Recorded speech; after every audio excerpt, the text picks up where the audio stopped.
Hi everyone, it's me again. I'm Alan. Today we have our new guest speaker Eugene Cheung. So to continue our second chit chat session. So he is a year 2 student studying in University of British Columbia, Vancouver, and majoring in Bachelor of Commerce. So in the last chit chat session, Eugene told us that he has already finished the first year of all the general courses, and this year he's actually going to have more insights, like he's going to work how he's going to specialize in other subjects. So in a previous session, he's talked about his learning, all the advices, the discipline, self-discipline, how to be organized, how to use all the readings, external, internal resources of the studies. And in this chit-chat session, Eugene is going to share us more about his living here in Vancouver, in Canada. Mm, I know that you are currently living in a private apartment in mm, your second mm. year, right? Yes. So you said that in the first year, the student usually go with the dormitory. Mm, So let me go back to the first year. So in the first time when you arrive, upon your first arrival to mm. Canada or in Vancouver, how do you settle yourself? How do you settle yourself in completely new places like accommodation? Do you need to do a lot of registrations, so Mm. many documentation you need to do? First, I would like to start with the fact that because I might be different with everyone because I have a Canadian passport. So that's why, like, in a lot of procedures, and I might be it might be more flexible for me and simple for me. So I can speak a bit from like one of my other friends who are international students, but I'll mainly talk about from my point of view first.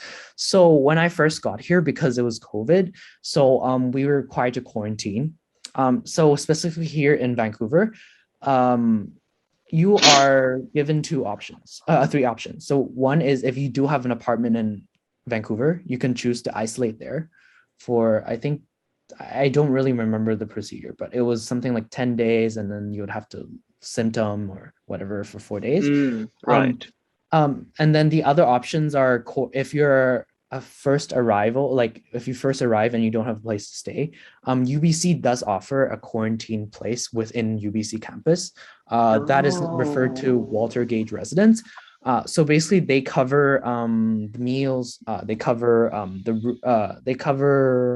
I think they cover the meals and the rooms. Yeah, so everything's free. Hmm. So they do offer the 14-day program. So I did Hmm. apply for that, and I got accepted. So I came here on the 28th of December 2020, and I quarantined there for like 14 days. Um, I would say that was pretty smooth for me just because, yeah, Hmm. as I said, I have a Canadian passport. So I don't get stuck at the airport for waiting for a study permit, which a lot of Oh. international students need to. So Canadians are pretty strict with border protocol and security as well. Don't expect them to be friendly towards you unless you meet like a really friendly one. They're usually very strict. So you need to be very alert and aware of what you're doing once you land in Canada. They hate people who don't follow them and stuff like that. So yeah, if Hmm. you want to make your first good impression, just be aware of everything.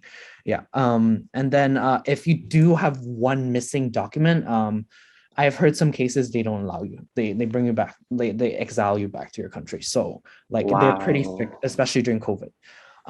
So a lot of international students basically they present their passport and they present all their documents at the immigration, and then they would have to go wait outside somewhere to wait for the border officer to approve their study permit.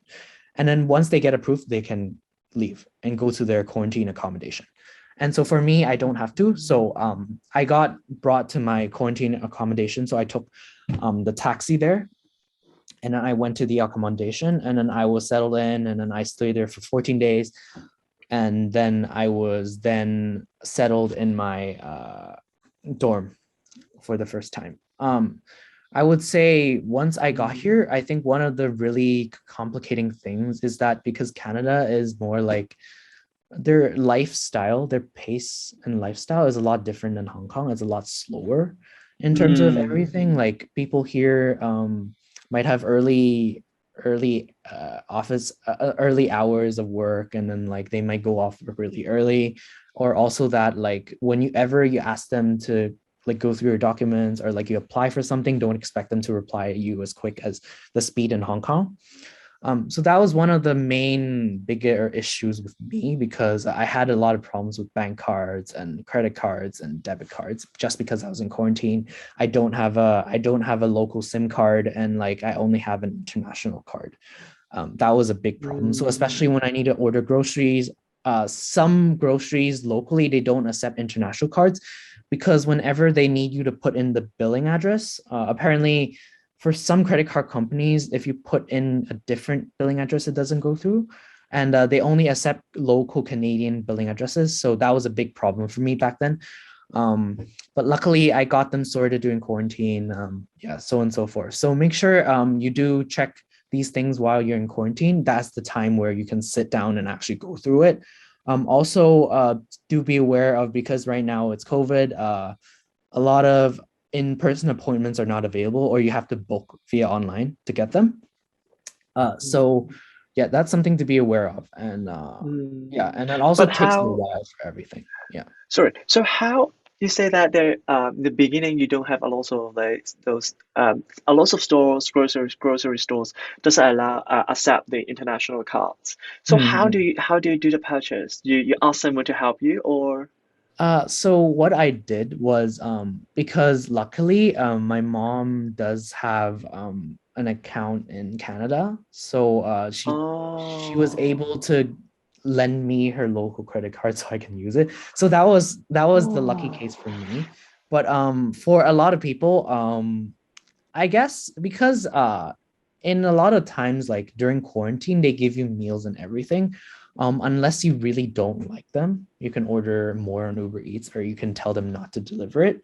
But otherwise, mm. if you really have a problem, then I suggest you stick with it because that will be the only way for you to survive during quarantine. So, But the other and if groceries and the other groceries, I mean, food of course you can do in Uber Eat, but how about the others yes, like so here snacks? I don't know. it's pretty funny because here on Uber Eats there's also an option for grocery. And there's also an Oh, app here called Instacart where you can order groceries from your phone and call someone to pick it up. But all of the problem of all of that is just that like they all need credit card on files. They don't take cash because you're not allowed to leave your residence. Yeah, they can only leave it downstairs and someone will bring it up for you and so on and so forth. So yeah, that's the main problem, I guess, with a lot of people and like especially me as well. Yes. anything that students, what anything that the students can prepare in advance in Hong Kong in order to do for this quarantine restriction. Hmm. Um, so I okay, the problem with applying stuff overseas is the country might, or like the bank issuer might need you to be there in person in order to do it. Mm, Or like some banks are flexible. They allow like appointments online and stuff. That would be more flexible. But I would say if anyone needs to apply for a local bank account, I think there's the bank here in Canada called Royal Bank of Canada, RBC. mm, RBC, I can tell they're pretty flexible with opening student accounts for free. And because they have handled a lot of international students, they're mm, pretty experienced, and I think they know all the things that students like us are going through. So they're pretty flexible. You can get an online appointment, an online quote, and then just have your ID ready. And then when you no, when you Zoom call them, or like I think they do Cisco webcam something, mm, then just prepare your documents, let them know everything, where you're from, where you're gonna live, and just let them know everything. And then usually they will get you a card, whether that's on your Apple Pay or something. I guess that might help, but it's not really mm, that big of a help. But at least like if you really do need a card, then at least you might have a chance of getting it overseas before you come here. mm. But really, there's not much you can prepare. Yeah. So you in the first in the when upon your arrival you have your room at least. You have Mhm. at least you have a room. and in a quarantine accommodation. Mm, But then after that, you will need to move to a student dormitory, right? mm. And for this student dormitory, how furnished are they? Will you have a mattress there? So for first year accommodations, as I said before, there so basically UBC guarantees that you get your first year wherever it is. So there are three options. One is called Orchard Commons, the other Place Vanier, and the other one's Totem Park. So for Orchard Commons, it's the newest one, which I Mm, was selected to live in. For mm. those, they're pretty furnished. There's a bed frame, a table for you, a basic chair, and there's also a big shelf and a drawer. Yeah, so those are the things that are included in the package. But other than that, probably like amenities such as if you want to get a mini fridge for your room, or you want to get like plates or forks or spoons or whatever learning support you need, or gadgets for your toilet, you would have to buy them on your own. Yeah. Is there a laundry room? Yes. So there is a, I'm not sure how they call it, like a common laundry room. So it's like a Right. one big laundry room for the whole building, like a laundromat kind of thing. And then you go there, you buy a card in the machine in one of the buildings in Orchard Commons, and then you bring that card, you load money into it, and then you insert it into the laundromat and then select the cycle you need, and then it will deduct the amount from your card. Yeah, so from Oh. time to time, you go and add value to your card. So you can actually use a credit card to add value. So that's not a problem. Yeah. So basically, that's how it Mm. works, the laundry room system. Do you have your own bathroom? So for this one, in UBC, because it's COVID, they did restrict quite a few options regarding 4 bedrooms and 6 bedrooms, like in light Mm. of the whole COVID situation. So basically, they only offered something called connected singles. Connected single basically means you have your own room, but the toilet is shared with one other roommate. Okay, so So two rooms share yes, two one rooms. toilet in between. Yes. But yeah, basically you have your own Oh. space and toilet. It's just that you share the toilet with someone else.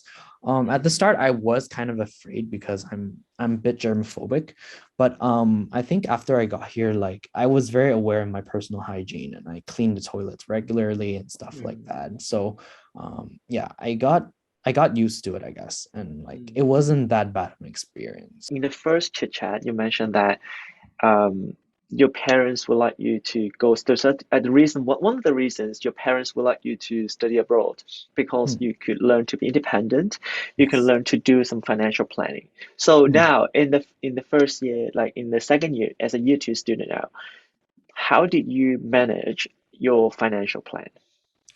Yes. So to be very honest, from when I was a little kid to now, I'm not a person who's like I'm not very optimistic or very wise about the cost and money I'm spending. Yeah, I'm grateful to have a family who was able to cover those costs for me. Uh-huh. But I would say coming here and actually learning to, manage my own financial costs, I realized money is actually not that easy to earn. Mm, Um, I guess at the start, we all get carried away once we come here.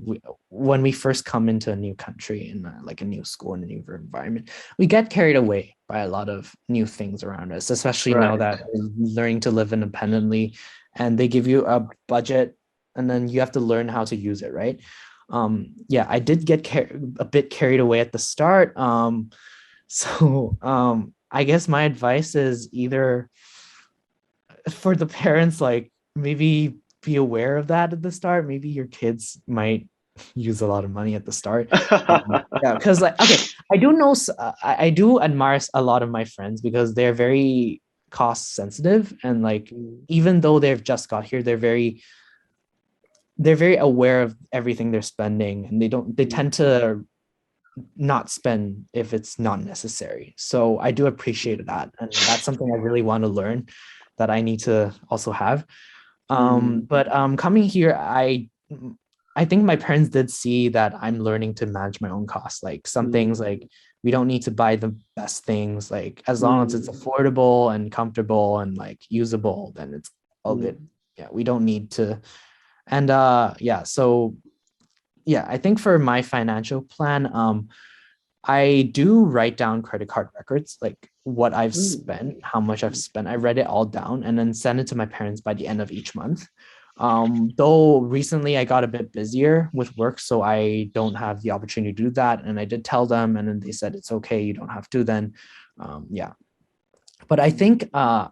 I think managing your own financial costs is very important, especially because money is not infinite. Like there is a time where you'd actually spend all your Right. money. So like being aware of whatever you're spending, then like maybe next month, like not necessarily not only like be monitoring how you're spending your money, but like also like let's say this month I realized I spent 300 on groceries, like 300 Canadian dollars on groceries. But maybe next month you realize that there are actually better deals somewhere else. And once you monitor your spending, you know what you spend on which individual items, and you realize that oh maybe this other place nearby sells cheaper stuff with the same quality. So Right. managing your own financial costs, you'll be able to see compare like oh, what are the better deals I can get next month? Or are Mm, there actually better alternatives in how I could spend my money based on the mm, new things I've learned in this country? So mm, I think and managing it is also very important so that mm. it's not only that you know like how to spend money wisely, it's basically a smart way to save money as well. Right.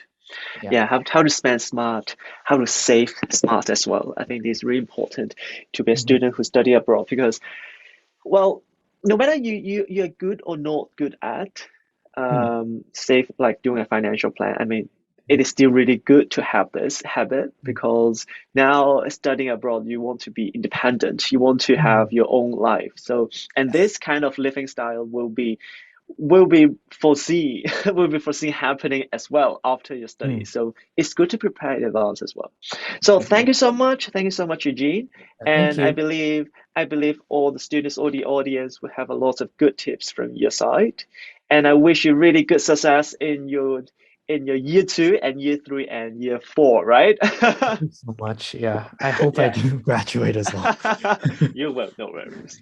So thank you so much. And in the next chit chat session, we'll have another new guest speaker about a new topic, new places. So thank you so much, Eugene. See ya. Thank you. Bye See bye. you. Bye bye.